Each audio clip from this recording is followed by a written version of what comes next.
Hi, this is Chris from Total Parts Plus, and today we have a 2010 Hyundai Santa Fe Elite. Stock reference number 5572. The shape runs from the 9th month 2009 through to the 6th month 2012. It has a D4 HB, 2.2 litre 4-cylinder turbo diesel engine backed by an automatic all-wheel drive transmission. D4 HB, 2.2 litre 4-cylinder turbo diesel engine. We have the right-hand fog light, left power door mirror, left rear door has one small dent, left rear 17-inch factory alloy mag with a good tyre, left-hand tail light, left tailgate garnish, aftermarket tow bar with all bolts, brackets and loom.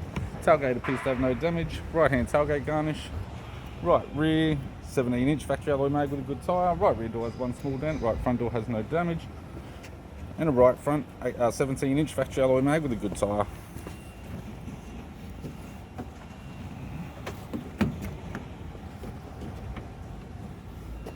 We have the power window master switch. This vehicle is fitted with black cloth interior, automatic type console, automatic gear shifter, climate control, heater control, single stack CD player, interior mirror, courtesy lamp, sunglass holder type, left hand sun visor, right hand sun visor, and the instrument cluster.